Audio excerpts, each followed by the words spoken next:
presented by Yahoo.com. That's right. Yahoo.com, where I don't know if you saw this, Adam, but you got a few really, really cheap players today. One of them being a pitcher who we will discuss very shortly. But I will say this much.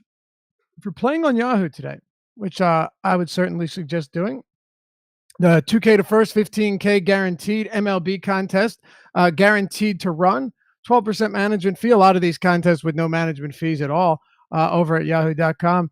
And hey, Josh. What's up? How do they get their bonus? Awesome is the promo code. I knew it. I just wanted to hear you say it. And what do we call our Yahoo dollars? Yahoo Sports Rewards points. That's right, my man. Yahoo Sports Rewards points. You get them for signing up, and use the promo code AWESOMO when you do sign up at yahoo.com. Adam, I do think, however, that there are a lot of discrepancies when it comes to pitchers today and just overall hitters as far as pricing goes. But it also, takes one key element out of the show, or out of the slate, off of the slate altogether. When you're looking at Chris Sale, who was, super cheap on DraftKings and FanDuel. Velocity was back up last game. And it's super expensive on Yahoo, the most expensive pitcher by $10. That's a lot. That game is postponed. So, I mean, I don't want to say it throws a wrench into the works, but any ideas or lineups that you were building beforehand, before we knew about this, that is completely down the tubes right now. Yeah, it's just opened the slate up, especially on DraftKings and FanDuel, where he was underpriced. It in some regards, it's nice because I didn't really feel super great about having like 100% Chris Sale, but it was probably going to happen.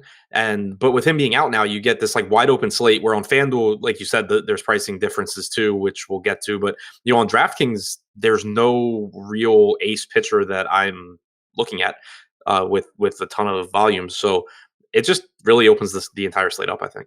I agree. We will we'll break it all down. But like we said, Detroit and Boston postponed due to rain. Chris Sale would have been, it's possible that like on a slate, 8 games or more, this is a 10-game slate, that Sale may have been the highest owned pitcher on the season so far. Like it's possible, given what we were projecting and given the price point, also considering the fact that his velocity was back up. But I guess we don't have to spend time talking about that. That would have eaten up a large chunk of the show as well. There's no doubt about it. Yeah, it was a really, Josh and I talked about it this morning. Like, I didn't even have like a quick take on it because it was such a unique situation where you have this guy who, if he's healthy, is underpriced by an unbelievable amount, but everyone's going to roster him. So there's merit to not having him. It would have been a whole different discussion. All right. Well, let's start the discussion today with Baltimore and the Chicago White Sox. Baltimore at home, Camden Yards, as we know, very hitter-friendly venue, and that should be no different today. Camden Yards going to be around 70 degrees at first pitch, and you've got David Hess on the mound.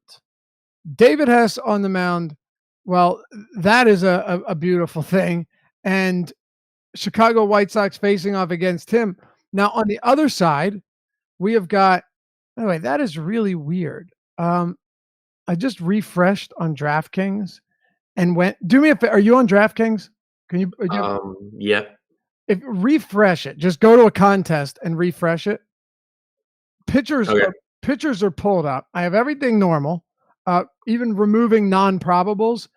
And they just have all of the pitchers from the Detroit and Boston game read it out, all in red, which makes it, but all of them are showing up on the probable pitchers tab. That's weird. I still don't have a contest up yet. I wasn't on that page. But. All right. Well, if you do, I've got that too, by the way. You have it right now? Yep. It's really weird. And it's annoying. So I guess what I'll do here, actually, I can't even X out of the Boston game because they removed it. So there's no way I could get rid of this. Whatever. It's fine. You know where you don't see those errors? Yahoo Sports. If you want to play there it Yahoo is. Look. DFS, go to Yahoo Sports. Oh, shit. Yahoo's doing it too. No, I'm kidding. That would not be good if you just... No, definitely not happening on Yahoo.com. Everyone is in there nice and purdy like. So check it out. Chris Sale, Matt Boyd have been removed from the player pool for today unless you actively seek them out. But you My have DraftKings page looks fine. You guys just need to pay more rake. yeah, that's it. David Hess and Manny Boneos. I said it yesterday. I looked it up, but I think that's wrong. He actually, we'll start with pitchers. He actually was getting a lot of strikeouts, 108 innings at AAA last year, 12% swinging strike rate. He is somebody that is not just a two-pitch guy. He's got a decent amount of offerings that he can use against lefties and righties alike. And he has thrown 3 or more innings in long relief in 3 straight games, 61 pitches he threw back in early April. So I don't expect this to be a case where he only goes like 3 innings unless he's getting carved up. But so you have him on the mound, and then David Hess. Obviously, we'll talk about hitters in a moment, but let's start with pitching.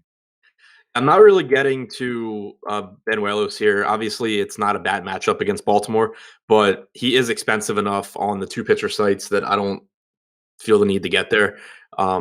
I don't love Baltimore bats either, just because they're not very good and they're not exactly cheap. If you want to get to a Jonathan VR or a Trey Mancini, I think it's okay, but there are just plays at their positions that I like more. Where I think it gets interesting, though, is on the other side and on the 2-pitcher sites. On DraftKings, you have $4,800 David Hess. He's not good by any stretch of the imagination. The only thing that he had working in his favor last year was he had some success on his slider, and that's been just like destroyed this year. So there's nothing about him that is good, and the White Sox do have plenty of power. So if I'm choosing between one or the two, I would lean towards White Sox bats, but there's just no clear-cut pitching on this slate. And there is a Coors slate or a Coors game. There are the Astros in a good spot against Jake Odorizzi. There are bats to pay for. So I am getting some David Hess and crunches, just hoping the White Sox strike out 6 times. All right, interesting. Yeah, his fastball and changeup. You look at the X-ISO on these pitches against lefties this year, terrible. I mean, just really, really bad. All of his pitches. The slider's been okay. Actually, the slider's been fine against lefties from a power perspective. Still allowing a 393 WOBA, 410 expected WOBA. But of course, against righties, the guys that he's going to use it against the most, it's been hammered. 464 expected ISO. He's thrown it 72 times this year. I mean, he has really struggled.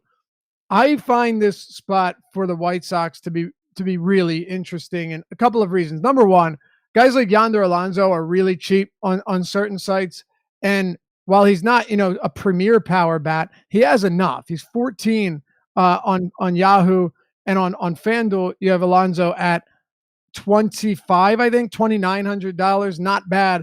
But the one guy that stands out to me the most is Yoan Moncada, because right now he's projected for, and let's see if we have ownership updates yet, but earlier in the day he was projected for 5% ownership, 5 and 6% across the industry. I get that he's expensive, but Moncada has been fantastic. I mean, he's been outstanding this year, and he's hitting righties for a ton of power. He has a great park here at Camden Yards, and again, I know he's pricey, but you also have some speed. Most of all, though, the power. I just find this to be a really interesting spot for Moncada, who strikeouts have always been his issue. David Hess has a 14% career K rate against lefties, a 7% swinging strike rate. Everything lines up really nicely for Moncada if you want to pay for him. And I really wouldn't be surprised to see the White Sox pour in the runs here in Baltimore. Yeah, I mean, I'm with you. I didn't get to the White Sox a lot in my initial crunch, but I'm not real happy about that. And it's something that I might just kind of manually adjust a little bit, because they are in a really good spot. The problem with Moncada, or at least the reason that I think I'm not getting to a lot of Moncada initially, is that third base is really deep today with Arenado, Bregman, Carpenter, Pinder, Chapman, Rendon. It's a really deep position. So, that will keep everyone's exposure to Moncada down. I do agree that it's a really high upside spot, though. All right. Any interest in Baltimore bats? I mentioned that Benuelos. Wanted to go back and get that pronunciation. That's how the announcers said it, Benuelos. I understand that this is not a perfect spot for him, so I'm not against a few. Like, I think VR is a really strong play. Small sample for Benuelos, but 1.5 stolen bases per 9 allowed over his short stretch about a short stretch in the MLB. So that's not great. And VR has actually produced more power from the right side of the plate for his career. So looking at VR batting second, Mancini batting third, Ricard being super cheap batting first, even Renato Nunez and Alberto's 2K flat on FanDuel. I don't think it's the wildest idea to look to Baltimore. The only thing here is you don't really need a whole lot of discounts because where are you really paying up for pitching? So it more so comes down to, do you like the Orioles or not? Right, I agree with you. And something to point out from the Orioles lineup is that you have Joey Ricard leading off. He is cheap, and it's not a terrible spot, of course. But he's the kind of guy where in tournaments, if he's going to be popular just because he's leading off, I would much rather be underweight and just take chances on better power hitters. He's just not a particularly good hitter. He's in the right side of his platoon split, but he's just not that good. And if people are going to go there because the Orioles have a 4.6 implied run total and he's cheap and leading off in tournaments, I'll just, find more upside. Right. All right. You want to move on then? Yeah. Oh, just as an aside, why is Nicky Delmonico third base eligible on DraftKings? Like, am I missing something or?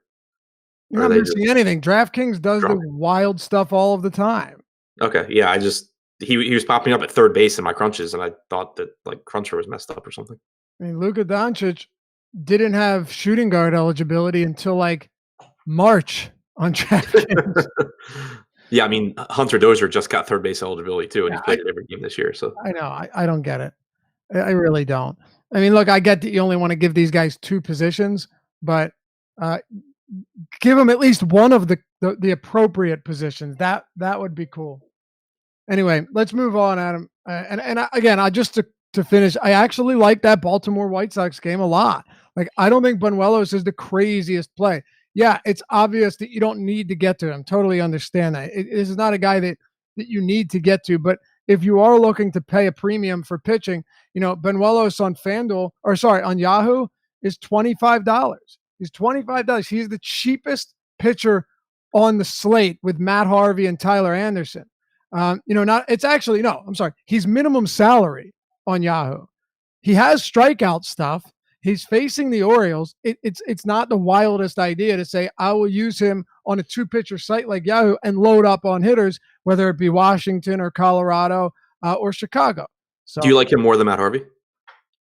Well, the only thing I have about Matt Harvey is I don't imagine many lefties will be in this lineup. I think Tauchman is a really strong play if he continues to bat 5th. But I can tell you this right now. You know how I feel about Matt Harvey, and I still don't have much interest in him. I get that he's cheap. I understand that, but I just still don't see. We'll get there. But yeah, I just was curious. You're saying on Yahoo at the same price? Do I like him over Harvey? Absolutely, yeah, absolutely. The only advantage Harvey has is the park, and he will probably face a lot of righties. But I think and maybe Banuelos is limited as far as pitches go, but Harvey just has continuously gotten rocked. Yeah, I like Harvey more for what it's worth. What's that? I like Harvey more, so that's why I was asking. Okay, fair enough. Pittsburgh, Arizona, Joe Musgrove, Zach Godley. The Diamondbacks have one of the lowest totals on this slate. Right now, looking at a total of 3.5, second lowest on the slate, now that Sale is off the board. And then Zach Godley on the other side. I don't know, Adam. Musgrove's been really good this year. I think he's a good pitcher. He is. He's a control pitcher. We know that. But his slider's got a 23% whiff rate this year, 27% on his changeup. The slider he uses 30% of the time. He does have stuff to get batters to swing and miss and strike them out. And he's got a great park in PNC. I just think Musgrove's price point on DraftKings is pretty outrageous when put in context and compared next to guys like Jake Arrieta and Mike Minor. I thought you meant outrageous, like expensive, and I thought you had lost your mind.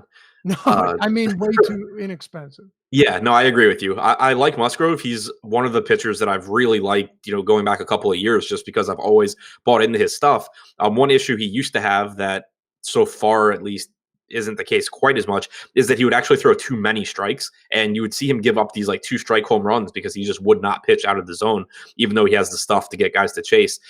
He's been, better in that regard. It leads to more strikeouts. The slider has a high swinging strike percentage, like you said, as does his changeup to lefties. I think that you'll get more strikeouts, from righties than from lefties from him. 16.6% swinging strike percentage overall to righties so far this year, 10.5 to lefties. But outside of the top 3 hitters in the Arizona lineup, you don't have another lefty in there. So if he can just, mitigate damage from Eduardo Escobar and David Peralta, Jared Dyson isn't really a power bat anyway, then he should be able to pick up some points, from Adam Jones down. So I like Musgrove a lot here. He's probably one of my 3 highest owned pitchers on DraftKings. All right, fair enough. What about Godley? I'm going to get to some of him on the 2 pitcher sites just because there's, a lack of options, and I'm going to be more spread out at pitcher tonight than I am on most slates, but I do prefer Musgrove. Godley has the stuff when he's on, but he's just so inconsistent. And when you get him at basically the same price point as Musgrove, I'd rather just go there. It's a Pirates lineup that I don't love taking pitchers against because for the most part, there aren't a lot of strikeouts here. They do actually have as much power in their lineup tonight as they possibly can, too, with Gregory Polanco back in there. You have Colin Moran in the lineup as well. Brian Reynolds was called up yesterday or the day before. He has power. He's a high strikeout guy, but he has power. So it's a little bit more dangerous Pittsburgh lineup than normal as well. Yeah, you're right that there's no clear pitching on this slate. Totally 100% agree with that. I'm just having a hard time with Godley here. His curveball's still getting a lot of whiffs, but he's just fallen off a cliff over the past 1+ years and doesn't seem to have really fixed that. I don't know. I guess we'll see what we get here today. But I don't. By the way, is Reynolds? Is he a high K guy? I'm looking at it right now. I mean, 19% at AAA, 19% at AA, 19% at A+. High A?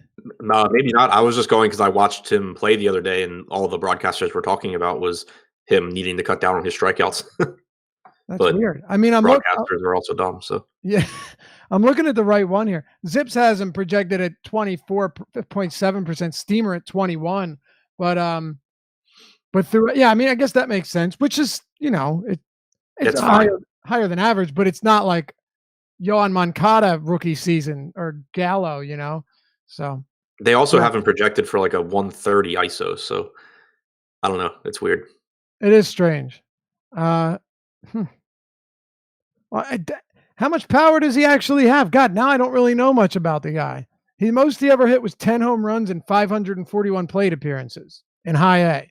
Yeah, I mean, he's got 50 grade raw power, 45, 50 game power. So like he's not a power hitter, but he should have more power than he's shown. Huh. What do you think as far as strikeouts go really in this lineup? Like, do you think there are that many strikeouts for Godley? I mean, the thing with Godley is if he's on, then he can strike out pretty much anyone because the knuckle curve is so nasty. But I mean, Frazier's not an easy strikeout. Cabrera, Polanco, Bell, none of those guys are easy strikeouts. Reynolds, we don't know. It's a spot where on other slates, I wouldn't really be interested in Godley at all. With the way it is right now, basically my exposure caps are just lower on even my favorite pitchers because of the uncertainty and, the fact that they're not aces. So it's getting me to some Godley. But I don't feel as good about his upside as I do like Musgrove. Gotcha. Also, not sure you've seen this, but 2017, he was sitting on a 92 mile per hour fastball. He doesn't really throw a 4-seamer anymore, but it's down to 89 miles per hour through his first few starts. Yeah, I saw his average velocity when I was doing StatCast searches earlier and was a little surprised. Any bats you want to talk about before we move on? Not as priorities. Peralta and Escobar, like if you're looking to leverage against Joe Musgrove, who I expect to have plenty of ownership, the guys that I went to would be Escobar, Peralta, and actually Christian Walker graded out really well on pitch type data, but he's also really expensive, so that makes it less appealing. Let's move on. Next game. Cover boy of my deep dive today. You can find that on awesomemode.com. Adam and I switch off each day. He's writing the article. Put our blood, sweat, and tears into it each day. Tampa Bay against Kansas City. That's right. Brad Keller is my. No, I'm kidding with you. Yanni Chirinos is, simply put, he's good. Like when he started a game earlier this year, Adam, he threw 88 pitches. You look at his. I know Toronto beat him up, but outside of that, he's been very good. He has legitimate strikeout upside. Gets a ton of swinging strikes. Is not somebody that only throws a couple of pitches and needs to be used out of the bullpen. We've seen that he can, go deeper into games when given the chance. Sits on a 95-mile-per-hour fastball, and his splitter's damn filthy. So a Kansas City team, and I want you to expand on this, or go against it if you'd like. But guys like Mondesi, Dozier, O'Hearn, Owings, Soler, all of them, discounting Owings, he's around 22%, but all those other guys, 24 or 25+% K rate versus righties since the start of 2018. What do you make of what do you make of Yanni Chirinos at Tropicana Field here against the Royals? I love Chirinos here on DraftKings and I'm assuming Yahoo. He's 35 on Yahoo, which is pretty reasonable. He's just to give you a comparison. He's $200 cheaper than Brad Keller, or sorry, $2 cheaper than Brad Keller. It takes me a while to get used to that. $3 cheaper than Peacock, $4 cheaper than Minor. He's basically the same price as Zach Godley. Yeah, so I like him on Yahoo. I like him a lot on DraftKings. On FanDuel, I think he's fine. It's not that he's too expensive, but Jack Flaherty is just a lot cheaper than he is on the other sites. So that makes it a little bit tougher to prioritize Chirinos. But I expect he's up there with Musgrove and unfortunately Matt Harvey as the guys that I expect to be my three highest owned pitchers on DraftKings today. It's a good matchup against Kansas City, like you said. They have some power in the lineup. Merrifield, Mondesi are both pretty good hitters. Gordon is okay. Soler's got some power. O'Hearn's got some power, but they also have strikeouts. And also, if you dig in, you mentioned Chirinos' splitter, and that's the pitch that he has to get swings and misses on to pile up strikeouts. You have some massive whiff percentages from guys in this Kansas City lineup against right-handed splitters and changeups. So I do think that he should be able to have success here. It's a really good park for pitchers, which obviously doesn't hurt either. The price tag's fair. I like Chirinos a lot. And, like you said, he threw 88 pitches in his first start of the season, went 7 innings. His second start, he threw 67 pitches, went 5 innings. And then in his most recent outing, which was against the Orioles out of the bullpen, he went 5 innings with 70 pitches. So, I don't expect 100 pitches or anything like that, but getting to 80, 85 pitches, assuming he's pitching well, should not be an issue. Right. I don't think it's a crazy idea either. Actually, I think that given his price, and that Boston game being off the slate, it's just a really, really favorable spot. And, to put it simply, you're talking about a guy who is, it's not just like, he's, it's not just, okay, Chirinos has a good matchup with strikeouts. Hopefully he can do well. He's a legitimately good pitcher, and he's proven it over the last year and a month or whatever. Yeah, I mean, since last year, 21.4% strikeout percentage is a little bit lower than I actually expected, but it's still okay, especially because he doesn't walk a ton of guys. But 3.98 xFIP is perfectly fine. In a good park here. He's my SP1 in cash games on DraftKings right now. Last thing I'll say about him is it's not, you look at some guys and you wonder how they're getting strikeouts. With him, it's really no question. He has a very good splitter. I mean, a really good splitter, and his slider's good enough. So, all right. What about the other side? You have Brad Keller. You have Tampa Bay bats. Keller got bludgeoned last time out. Or no, it wasn't Keller. Who was the one that hit? Who was the one that hit Tim Anderson? Keller. Was it Keller? Yeah. Why am I?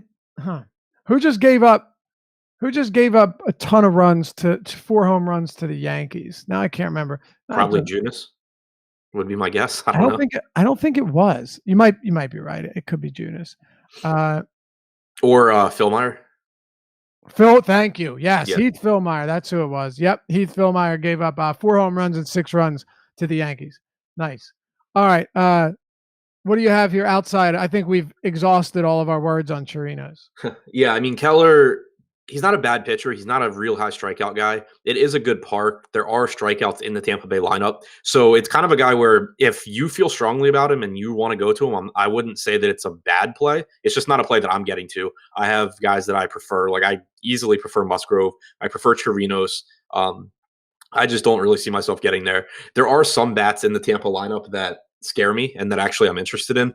Brandon Lau leading off, I like as a second base option. I think that Tommy Pham grades out really well against Keller also. Keller basically is a fastball slider guy. And Pham, when you search velocity ranges for Keller and then add in the slider, Pham grades out really well. Yandy Diaz is tough to strike out. Joey Wendell's tough to strike out. So I don't think it's a super favorable lineup for him, even though you do have Austin Meadows missing. I'd rather have some Tampa Bay stacks because of Kansas City's weak bullpen, and then just have some one-offs with like Pham and Brandon Lau.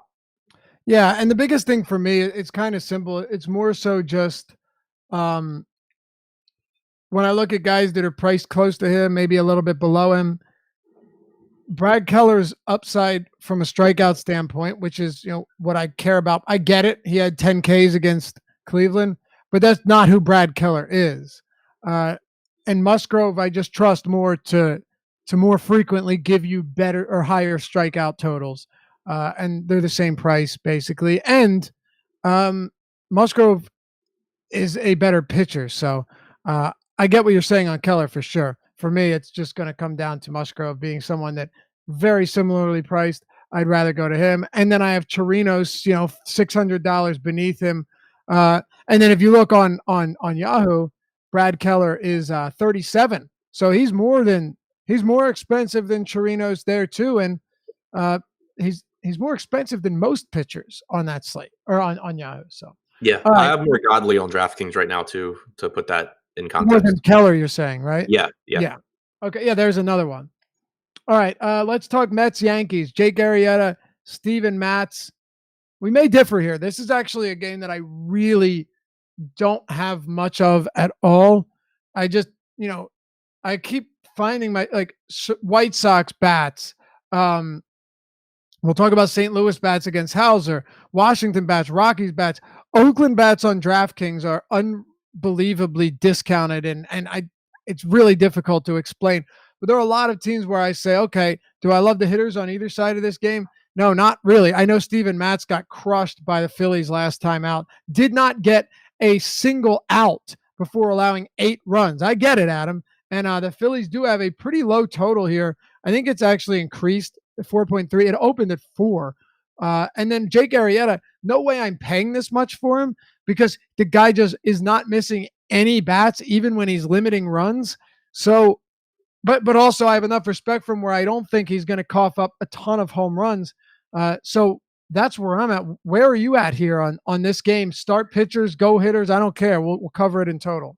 So $7,500 for Steven Matz on DraftKings is just too cheap for his talent level. So I have some interest there just because I think he's better than a $7,500 pitcher and because, pitching is wide open on this slate. But on the other side, I absolutely hate the matchup.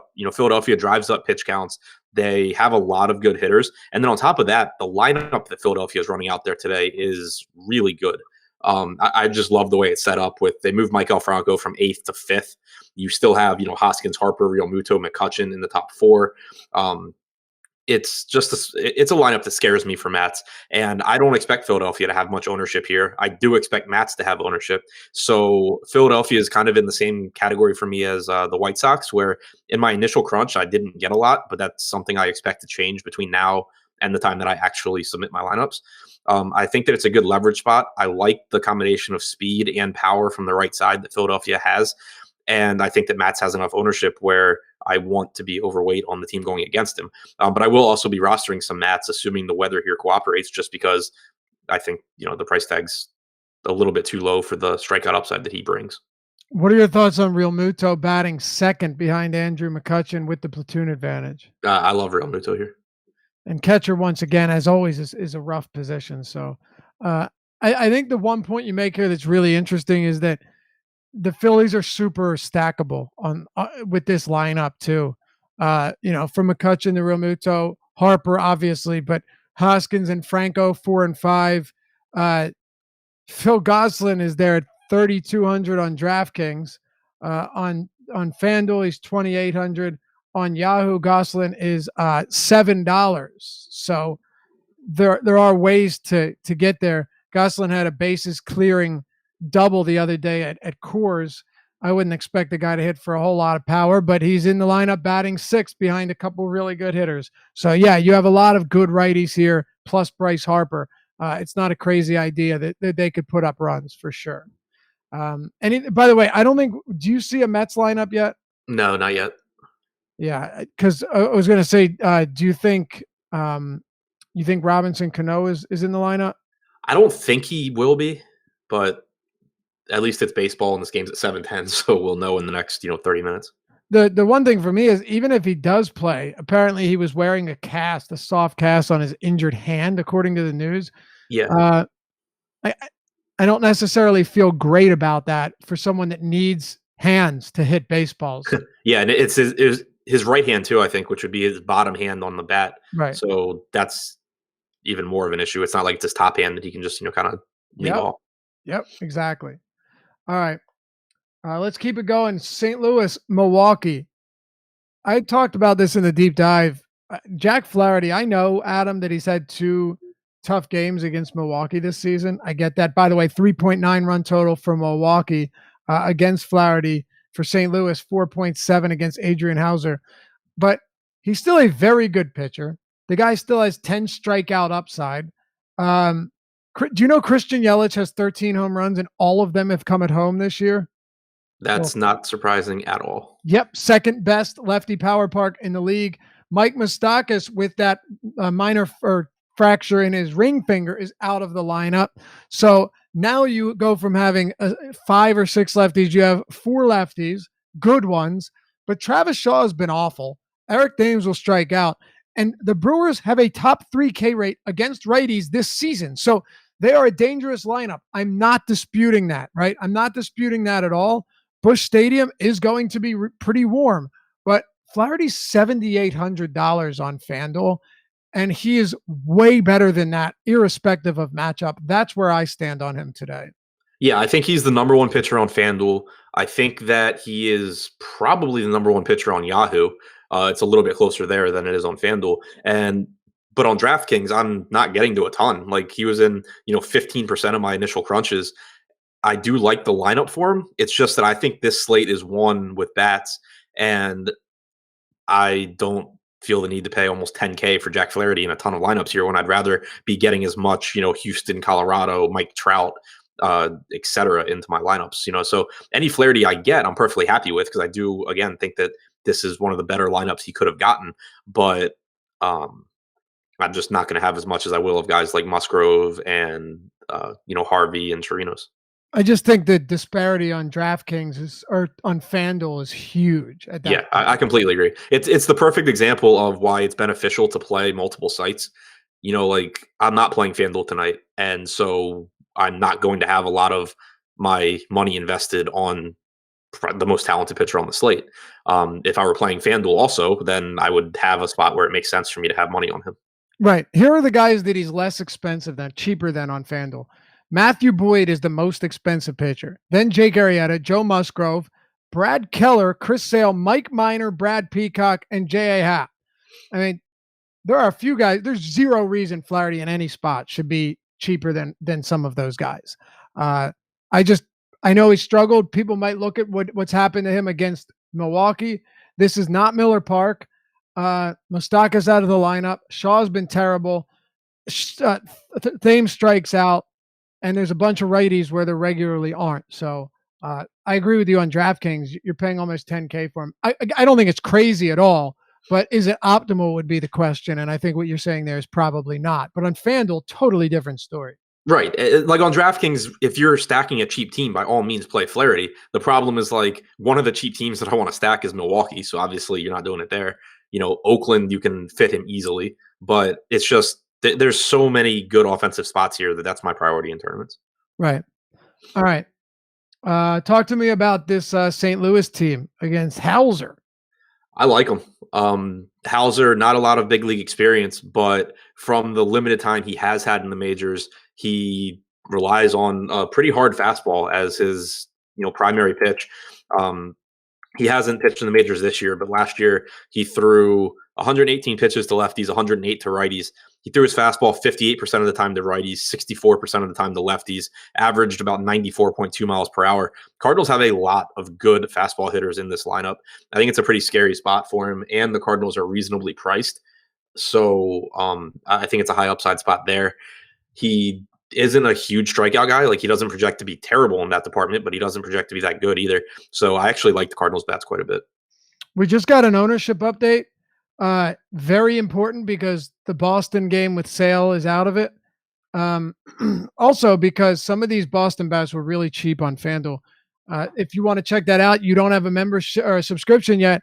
If you want to and give it a look, get a peek behind the curtain to check out our ownership projections, the Fantasy Cruncher add-on, our lineup builder, the deep dive article from Adam and myself, articles for all of our other sports from all of our great writers, and everything from Josh Engelman, Alex Baker, Osimo himself, all of his stuff.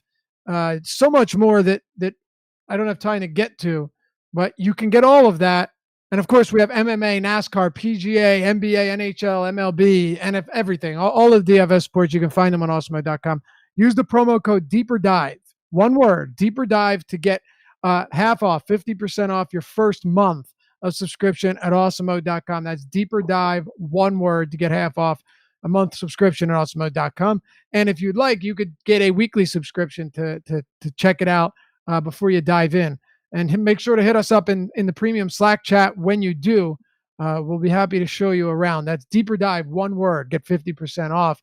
The ownership projection I'm about to reference right now. Adam, Joe Musgrove shoots to the top here with no Chris Sale, 36 projected percent. Then Yanni Chirinos at number 2 makes sense. The couple that surprised me would be Flaherty at 21, even at that price point. And then a few other guys that we've discussed, one that we'll discuss momentarily. On FanDuel, you have Flaherty at the top. Makes sense. I actually think he should be higher than the 24% he's getting right now. Then Chirinos, then Musgrove. And then finally, on Yahoo, you have Jack Flaherty at the top. A lot of ownership there. 2-pitcher site, Chirinos, and then again, Joe Musgrove. Does that make sense to you? Yeah. I don't.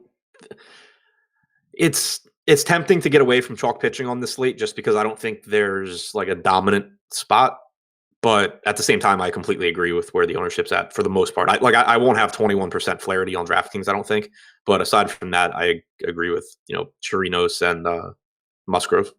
Anything else you want to touch on here? Milwaukee bats interest or anything we've missed before we move on? Yeah, I think that Milwaukee's just a high upside stack here at their price tags. Travis Shaw has been really bad, but he's $3,000. Christian Yelich isn't cheap, but he's Christian Yelich. Ryan Braun's sub 4K. Eric Dames is sub 4K. Grandal's one of the better catching options. So it's purely a tournament spot, but there's definitely upside here because Milwaukee's just such a good offensive team. All right. I wonder what's going on with Travis Shaw. I might have to look into that a little bit more. Have you at all? No, his price tag's gotten so low that I just don't really care. Yeah, one thing that did stand out though, he struck out less than 20% last year. He's striking out 33% this year.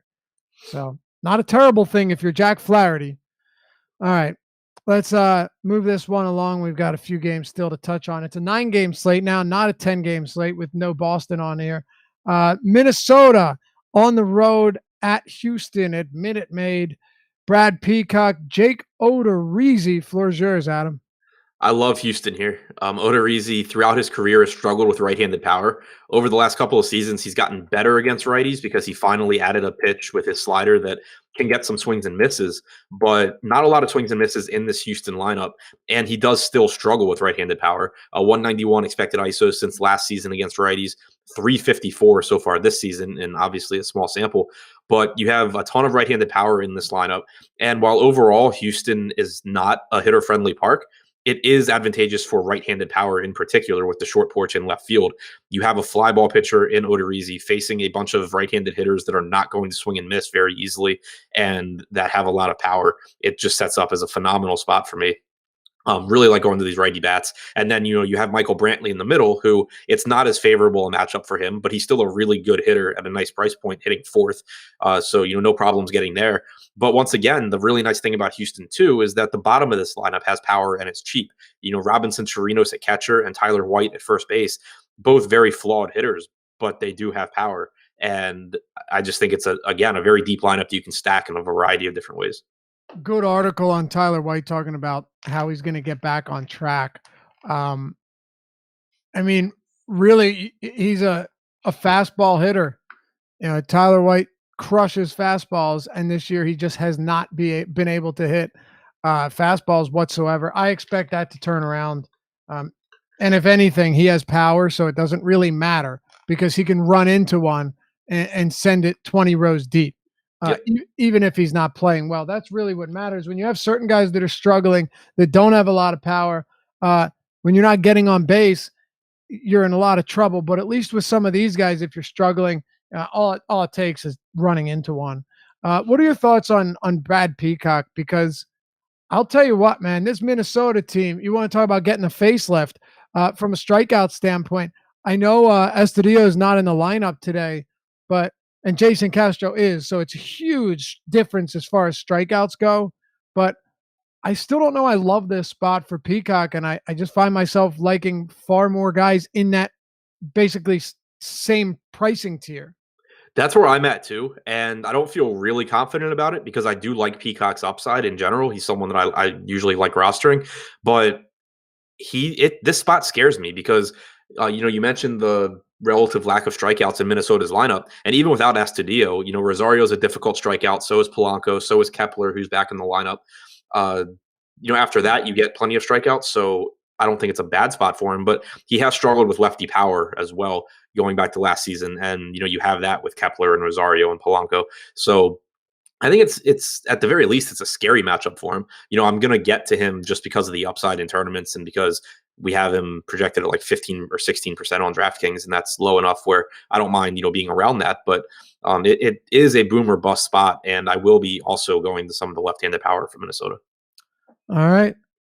Yeah, I mean, this is one of those teams that last year you would have looked at it totally differently. They've made some changes. They definitely have a good amount of guys that very rarely strike out. Having no Estudillo, I think, makes a big difference, mainly because of the fact that someone like Jason Castro against righties, if you were to take this back to the start of last season, has the highest K rate on the team, right? The highest K rate on the team, while Willens Estudillo, do you know what his K rate is against righties since the start of 2018? I'm going to go with 0. 0.0%. Yeah. 0.0. Castro's is 30. So I know it's only one batter. It does make a difference. Like Astudillo, to me, almost outside of like elite pitchers, Astudillo almost makes it impossible to roster a pitcher against this team. I know. Like it's just because he doesn't strike out and he fouls off so many freaking pitches that he drives up your pitch count. He doesn't strike out. He doesn't walk. He just fouls everything off until he puts it in play. He makes it just so tough to roster pitchers. He has struck out once this season. It came against Luis Avilan. Oh God, can't pronounce that name. It looks very easy, and I always get it wrong. Is it just Avilan? I'm pretty sure. Yeah, that doesn't sound right. Luis Avilan. There's got to be some flair to it that I'm getting wrong. But yeah, I mean, it's probably like Avian or something. Yeah, it's got to be. Who knows? He struck him out though once, and he struck him out swinging, by the way. But that's the only strikeout he's got. It's insane. So yes, it makes a difference. But you're right about one thing. The top, like Kepler and Polanco. Polanco since last season 16%. Kepler 14%. Keep it going here. Rosario 17%. I mean, there are not a lot of strikeouts here. CJ Cron is at 24%, and then Buxton is at 23.9. Scope at 23.6. So there are, like you said, a few guys. Marwin Gonzalez as well. But Kepler, Polanco, Rosario, at the top of that lineup, he could get off to a difficult start here for sure. And it's not like Cruz strikes out a whole lot given the amount of power he has. 21% is not that high. Yeah. And also it's a scary spot because Peacock can get in trouble with walks. And you're talking about all these guys that are difficult to strike out. And that normally leads to forcing the pitcher to throw more pitches because you're making contact with his, 2 strike pitches and prolonging at bats. And when you have a guy who has trouble throwing the ball in the strike zone, that can lead to, extra base runners there too. Yep. And the last thing about him, he's a 2-pitch pitcher for the most part. Well, 4-seamer and 2-seamer, but he's got one real out pitch. It's the slider, which is, I think, one of the reasons he struggled third time through the order against Kepler, Polanco, Cruz, and Rosario, who you're not going to get to go down swinging. Also, I think makes it a little bit tougher for somebody like Peacock. I want to move on, but is there anyone from Minnesota that you like here? Because he does give up some home runs. Yeah, Kepler is my favorite guy from Minnesota. Leading off, reasonable price tag, has hit right-handed slider as well. I don't have the numbers in front of me right now, but going from memory, he's the best on the team from when I looked earlier. And, just a nice price point. You get, Polanco at a shortstop position that's not the strongest. And then you get into, Cruz and Rosario, who are just both really good hitters. Kepler is my favorite, followed by, I guess, Polanco because of price and position, and then Rosario. Max Kepler, going back to last season, has a 410 weighted on base average, a 326 ISO, 404 x WOBA, and 322 x ISO against right-handed sliders. Yeah. Pretty good. That's not bad. Pretty good. All right, Adam, let's talk about the Rockies and Washington Nationals. 2 of the highest implied totals on this team on this slate, 5.7 for the Rockies, 5.4 for Washington. By the way, sandwiched in between them at 5.5 is the Houston Astros, who you like quite a bit. And then the other team with a run total at 5 or higher is Chicago White Sox, a team that I like a lot on this slate against David Hess. But yeah, 2 of the 3 highest totals on the slate go to this game at Coors. I will point out, and then toss it over to you, it will not be that warm. It's going to be 52 degrees at Coors today. But it is still Coors Field. You have the altitude, the thin air, and all that good stuff. Anderson gives up a good amount of home runs to lefties and righties alike. Last year, he sacrificed ground balls for a few more strikeouts, which shouldn't hurt a righty-heavy Washington team. And then Jeremy Hellickson is Jeremy Hellickson. So I really like Washington here. Even Soto, Robles batting second. Zimmerman coming off a 2-home-run game. But he's still someone that for his career has hammered lefties. And even Yan Gomes, Dozier batting 7, so on and so forth. That's where I'm at on Washington. Where are you at on the Nationals? And then talk about the Rockies as well. So Washington, I'm with you on Zimmerman. He's one of the most mispriced guys on the entire slate. Crazy. He's 43 on DraftKings, 34 on FanDuel. You looking for Yahoo? 17 on Yahoo, yeah. So he's really mispriced. I like Washington, but the problem and the reason I think I probably end up with fewer Washington stacks is, for one, Anthony Rendon's not in the lineup. He's the best hitter on the team. I would like him to be in the lineup. But for 2, it's just a tough lineup to stack because of positions and because of price. Outside of Zimmerman, you have $5,200 for Victor Robles, $5,300 for Eaton, $5,500 for Soto. So they're all expensive, and they're all outfielders. So it's tough there. I do like Soto a lot as a one-off, but tough to get that group together. You have Zimmerman, but then you also have Kendrick and Dozier, who played the same position. Yan Gomes, I think, is fine. It's just a really difficult team to get like a 5-man stack. So I think I'll probably end up with more Washington mini stacks or one-offs than I will with full 5-mans. All right, that's fair. Yeah, I do think though, if you like you're talking about with the 3-man stacks, Zimmerman, Gomes, Dozier isn't crazy at all, just because of the pricing. And then at the top you have 2 lefties. But Soto last year, the only real year we have of data, hit lefties well, and Anderson gives up power to lefties. So I wouldn't shy away from this just because it's a lefty-lefty matchup for Soto. But you are going to have to pay for him as well. And, Adam, the same thing goes for the Rockies. Blackmon and Dahl are expensive. Blackmon finally appears to have woken up. And then, the rest of the bats here, Trevor Story, his home road splits for his career against lefties, it's outrageous, but against righties too. He has a 372 WOBA and a 284 ISO career versus righties at home. On the road, 299 WOBA, 178 ISO. He is it's black and white when it comes to Trevor's Story at home and on the road. And you get that for a lot of these batters in the Rockies lineup. Yeah, I like Colorado a lot here. They're up there with Houston as my favorite stack on the slate, which isn't surprising, and it's probably the same for most people.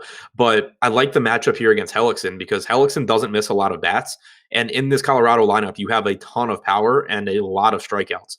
The guys at the top, Blackman and Arenado don't really strike out, but they all have power 1 through 7. Everyone in this lineup has home run power except for Tony Walters.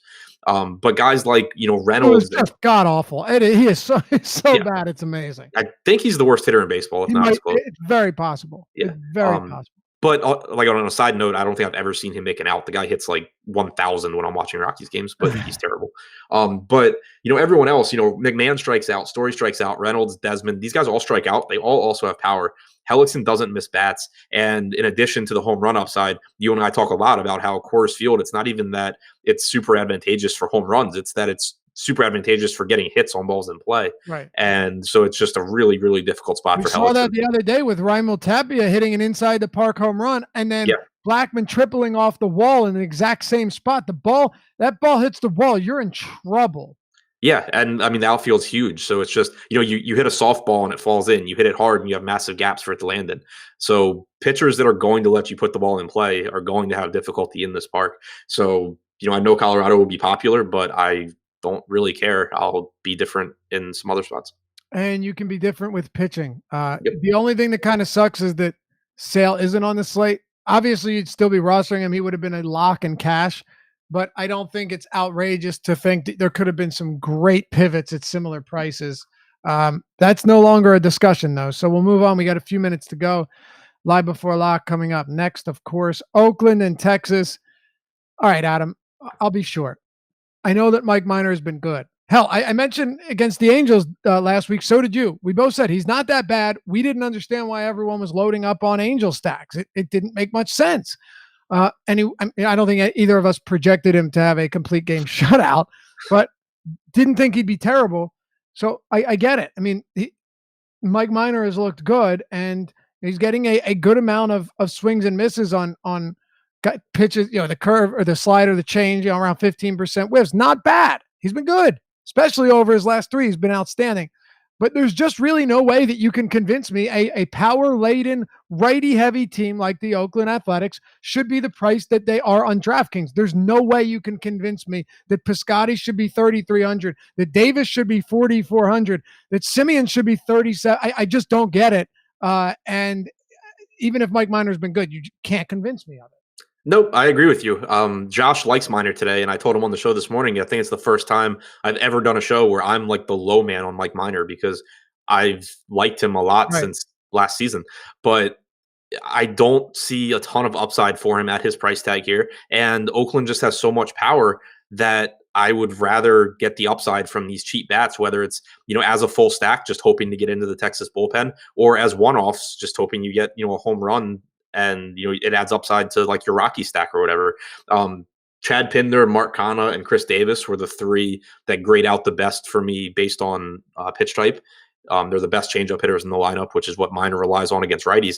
But obviously Piscotty has more upside than $3,300. Chapman and Semien are both perfectly fine plays. Laureano is a good, a high upside guy. It's top to bottom. There's power in this lineup, and they're all cheap. So they're a stack where they shouldn't be popular on this slate just because, you have the Rockies, you have the Astros, that's going to drive ownership away. But they let you do different things, whether it's getting like Flaherty plus Musgrove into a lineup or something, or, maybe getting Flaherty with the Rockies by using an A's mini stack. It allows you to do a bunch of different things. Yes, it certainly does. The price points there are really wild. And I have no problem getting to them whatsoever. I really don't. All right. We're going to go, a minute or two over here.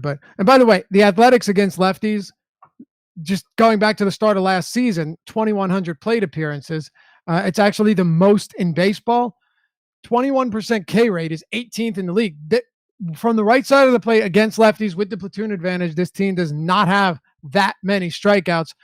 Their isolated slugging mark is also second best in the league against lefties since the start of last year, behind only the Rockies. It is a tough matchup no matter where you're playing for Mike Minor. Okay. Do you want to move on? Is there anything else you want to talk about here with Bassett, or do you want to get to Harvey and this Angels game? Bassett's okay. If you get to a little bit, I think it's fine. Joey Gallo is going to hit a home run though. So Okay. Angels, Yankees. I'll give you my quick take on J.A. Happ, and I want to hear what you have to say on Harvey. I think this could be one of the starts for Happ where he goes out there and gets it back together. He's averaging less than 5 innings per start this year, but his swing and miss stuff has absolutely been intact. I just don't know how well that works against this team. Now, you have Kevin Smith and Lucroy and Calhoun and Kozar and Andrelton Simmons and Fletcher. This is not a lineup that scares me outside of Mike Trout. So I wouldn't be surprised to see Happ go 7 scoreless here. I just don't know what his strikeout upside is, and you aren't getting him at a big discount.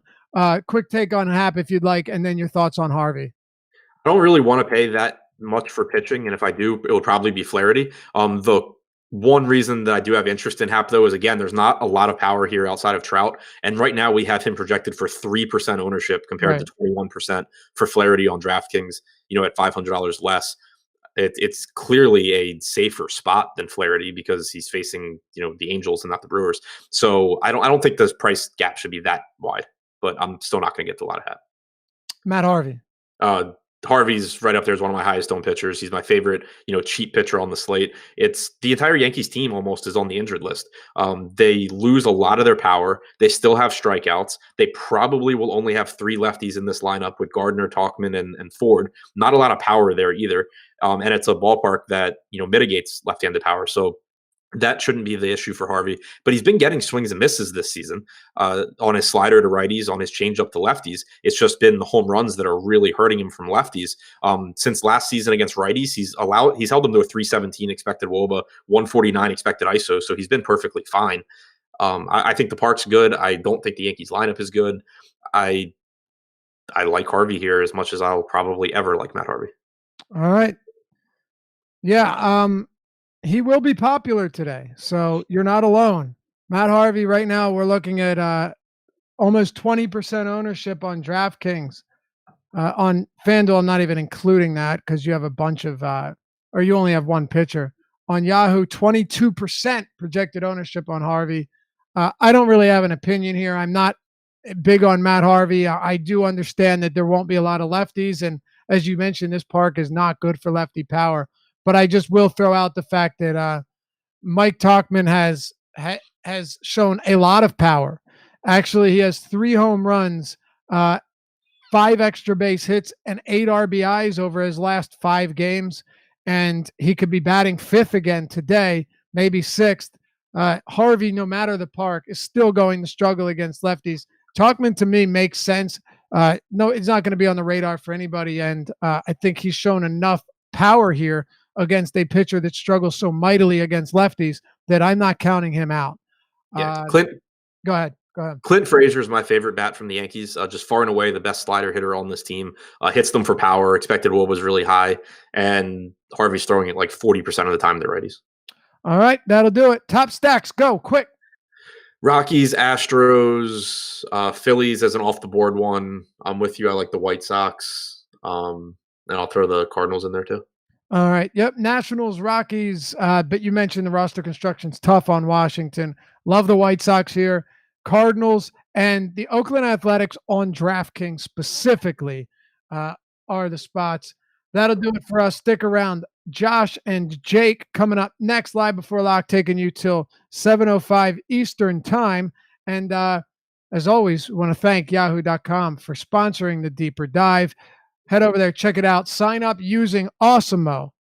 Be sure to do that and get some good stuff in return. 2K to first on the MLB 15K guaranteed over there today. Still isn't filled. Hop in there and get it in. $15 entry. We'll see you back here tomorrow, Tuesday night on the Deeper Dive. Peace.